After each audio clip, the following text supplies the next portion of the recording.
Bom dia, professor Otávio, seja muito bem-vindo ao nosso programa.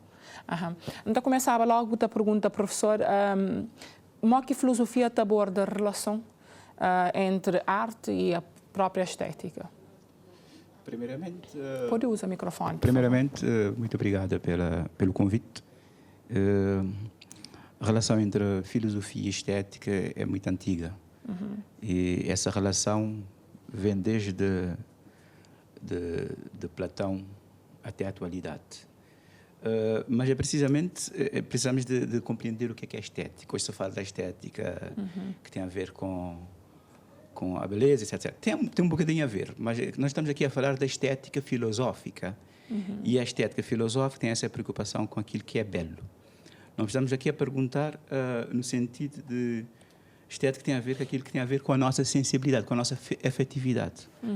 Quando nós estamos perante obras de arte ou perante coisas que nos emocionam, isso nos toca a nossa afetividade. Quando você, por exemplo, está perante um filme ou perante a poesia, ou perante qualquer obra de arte, cria em nós certas atitudes e uma certa afetividade que leva o espectador a chorar, a rir, a querer mudar de vida. É isso que tem a ver com a estética. A estética é aquilo que tem a ver com a nossa sensibilidade. E essa sensibilidade é uma coisa que muitas vezes não tem a ver nem com a matemática, nem com... Embora a matemática tenha a sua própria estética. E até acaba por ser subjetivo, não é verdade? A estética? Isso depende das abordagens. Se nós começarmos por pensar a estética ao longo da história, primeiramente, Platão, Aristóteles definiram a estética como algo objetivo. Aliás, há um conceito de beleza que é eterno. E esse conceito eterno de beleza é um padrão do qual os artistas deveriam olhar para fazer as suas obras de arte. Porque nós tendemos sempre a procurar a perfeição. Mas nós sabemos também que o corpo sensível, o corpóreo, com as suas emoções, nos desvia daquilo que é belo, né? E é nesse sentido que Platão nos diz que nós devemos procurar a beleza para além do corpo. A beleza tem a ver com uma espécie de totalidade, de universalidade, de que a alma deve procurar. Nós caímos na imperfeição, temos que buscar de novo a perfeição. Claro que Aristóteles não concorda totalmente com... Sim, mas o conceito de belo próprio também foi bata muda com alguns correntes. Com certeza. Por exemplo, no caso, se a beleza em Platão está na alma, nós temos que procurar, por exemplo, em Aristóteles, está no objeto. O objeto artístico é que deve ter as qualidades, as características de beleza. Isso já não acontece, por exemplo, numa altura, já no século XVI, com Kant, em que a beleza agora é subjetiva. A beleza depende do espectador. Já não depende de uma coisa objetiva. É uma coisa subjetiva. É o gosto. Nós, quando estamos perante uma obra de arte, ou perante o belo, nós é que podemos afirmar se gostamos ou não, se agrada ou não agrada. Aliás, quando nós falamos da arte, é o público que decide, normalmente, né? É o público que toma essa decisão. E aí, a partir daí, que a estética transforma em subjetiva, na psicologia, né? Hoje em dia, nós estamos num momento em que a estética está mais virada para questões sociológicas, né? Do mercado, a história da arte, a sociologia da arte. Porque o artista não é só talento, não é só emoção na criação. Os vários públicos decidem aquilo que é o padrão estético, né? As classes sociais, o mercado decide aquilo que é estético. Por exemplo, vamos ver na ditadura da beleza. Quem é que decide as passarelas? Não é o mercado da moda? É claro que o mercado decide aquilo que também é o padrão. Hoje em dia nós temos que voltar, na era da globalização e do capitalismo, nós estamos mais virados àquilo que Lipovetsky se chama de capitalismo estético ou criativo. Sim. Shoppings, com moda, não sei o quê. É uma quantidade de lugares, de templos de fabricação daquilo que é belo. Moda, passarela, cinemas, com altas produções. Então já não falamos da estética no sentido subjetivo. Aliás, até os artistas hoje em dia já sabem exatamente que a estética já não está mais muito virada para as características do agrado ou do desagrado. Ele tem muito mais a ver com o intelectual, o conceptual, a fabricação de uma ideia. E Mori que não está falando qual que é o papel estética na apreciação e interpretação de uma obra de arte? Bom, aí há três coisas fundamentais. Primeiramente, a estética estuda as condições de sensibilidade, de percepção daquilo que é belo. Primeiro é ver, por exemplo, o artista. Como é que um artista cria? Como é que sai a sua inspiração? Isso depende de artista para artista, né? O conceito, a contemplação. Há alguns que começam a criar deitados na cama, ou sonhando, não sei o que. Cada um diz a forma como ele cria, né? Uma inspiração que dá a esse artista. Depois, a outra coisa tem a ver com a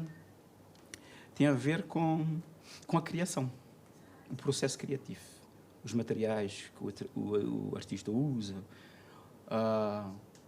Depois a contemplação.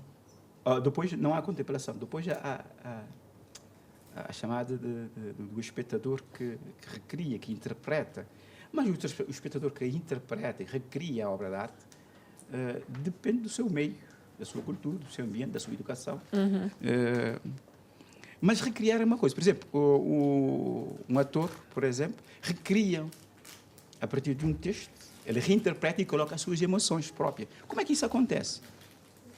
No teatro, por exemplo, o ator também recria. Como é que isso acontece? E ele entra na personagem exatamente como se ele estivesse ali a recriar de novo.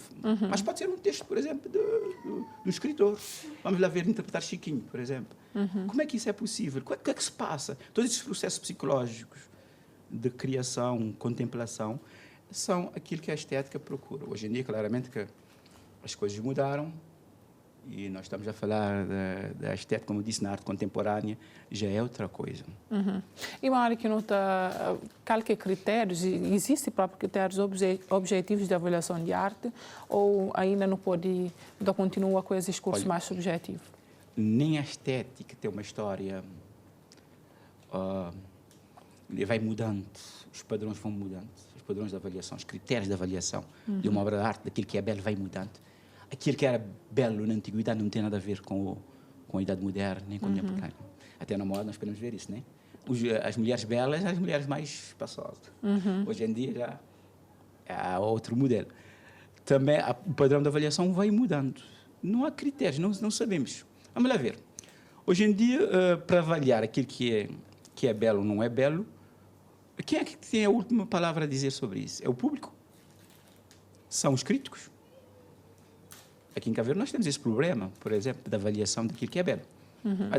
Pode dizer, exatamente, aquele artista está a fazer uma arte que não tem qualidade. Mas, por exemplo, se o público juvenil se sente-se agradável com essa produção, quem é que pode julgar, dizer que não? Vamos lá ver. Eu sei que é essa crítica em relação, por exemplo, aos jovens, por exemplo, que produzem arte, né? Desde nova leva ao que não tem de produções, então existe esse desconforto para quem está concorda. Eu diria, por exemplo, a juventude dos bairros periféricos, por exemplo, que não concordam, por exemplo, que nem com a arte academicamente produzida, nem com as elites aquilo que eles produzem. E fazem isso, por exemplo, no hip-hop como uma forma de protesto. Não se reconhecem. Dizem, por exemplo, já há uma crise de literatura. Por que é que há uma crise de literatura? Porque é assumido por uma elite que assume como ideologia, como forma, como status quo para impor sobre os jovens dos bairros pobres. Mas os jovens dos bairros pobres reinventam uma nova forma de contracultura contra essa elite dominante que utiliza a arte como forma de ideologia, de dominação sobre outros grupos sociais. Sim. E falando disso, eu queria que o professor comentava um bocadinho de como que não tem influência, como que a sociedade é influenciada interpretação sobre obras de arte a partir de diferentes correntes filosóficas que existem e de época própria de tempo também. Isso, por exemplo, durante muito tempo, falando de Platão, o platonismo influenciou desde a antiguidade até o Renascimento. Leonardo da Vinci, quando nós falamos dessa ideia de procurar um modelo, um paradigma ideal de beleza, de perfeição, Leonardo da Vinci, por exemplo, é um dos exemplos, claro, sobre isso. Ou Miguel Ângelo, né? Essa ideia de que existe um padrão de beleza perfeita, um paradigma de qual o mundo deve olhar e de qual o mundo não pode ser exatamente justo, verdadeiro, sem esse padrão. Platão marcou isso durante muito tempo. Mas vamos ver, por exemplo, que a partir dos chamados vanguardistas, Picasso, por exemplo, né? Gauguin, os vanguardistas, por exemplo, criticam essa forma, esse padrão de dizer o que é o belo, dizer exatamente os cânones de beleza institucional, o oficial. Eles criticam por causa de que não se reconhece. Sobretudo, e eu critico de uma forma de tentar destruir essa forma de arte. A arte vanguardista e pós-moderna é uma espécie de contracultura, contra-arte, anti-arte, se nós podemos assim dizer. Não pode falar também aquele que está acontecendo ali na Cabo Verde, só que não faz isso, só que não Aqui em Cabo avalia Verde, aqui em Cabo Verde há uma tremenda confusão, digamos, no campo artístico, que ainda não há estetas, não há críticos de arte. E quando não há críticos de arte que podem fazer esse trabalho de esclarecimento sobre o que é arte, nós encontramos a deriva. Vamos lá ver, por exemplo. Há tempos, por exemplo, Tchalé Figueira fez uma exposição no Parlamento, no hall do Parlamento, mas Tchalé Figueira participa do modernismo, da vanguarda, né? Que critica exatamente, vão ao primitivo para buscar aquilo que é primitivo na cor. Claro que até o presidente do Parlamento ficou escandalizado com a sua exposição. Scofield, por exemplo, não concorda que a arte seja relacionada, por exemplo, com a própria cultura. Nas palavras de Scofield, não existe arte em Cabo Verde, porque ele participa da arte pós-moderna, exatamente que é contra aquilo que é oficial. O pós-modernismo, a arte hoje moderna ou pós-moderna, ou arte contemporânea, não tem nada a ver daquilo que é o gosto ou não gosto. Tem a ver com conceptualização, tem a ver com ocupar um lugar quase da filosofia, de querer pensar. Aliás, a arte quer se transformar em pensamento, a arte contemporânea. É conceptual nesse sentido. É a ideia que é mais importante. Não é o gosto ou não gosto. Nesse sentido, a própria arte contemporânea quer assumir um lugar de filosofia. E, professor, só para não terminar a nossa conversa sem sentar no sofá, qual que é a importância de não ter um dia mundial de isso que eu estava a filosofia? perguntar. Assim? Porque a filosofia, por exemplo, preocupa com essas questões. Quando, por exemplo, na arte, há várias ideias, há critérios, há uma discussão generalizada, nós perdemos de caminho sem saber qual o que é estética, o que é arte, exatamente com essas mudanças. Nós temos vários artistas, cada uma na sua corrente, uns vanguardistas, outros modernos, etc. E a filosofia, o filósofo é uma espécie de nexólogo, ele estabelece nexos, faz aquilo que nós chamamos interdisciplinaridade, conexão. Ele é aquele que esclarece o caminho, que ilumina o caminho. Ele tem esse trabalho difícil, esse trabalho ingrato. Difícil de mostrar esse caminho. Muitas vezes ele é um voluntário que se oferece para iluminar um caminho, sobretudo na era que nós estamos perdidos, quando nós confiamos muito nas tecnologias, nós confiamos muito na globalização, no mercado, depois nós perdemos. Quem vai estabelecer esse nexo, vai iluminar o caminho para o sentido, para a verdade, é o próprio filósofo. Então, mas ele tem que fazer isso com muita coragem. Muita coragem, porque quando uma pessoa vive no cotidiano, ele está acomodado com a vida cotidiana, ele não dá conta que a verdade faz sentido.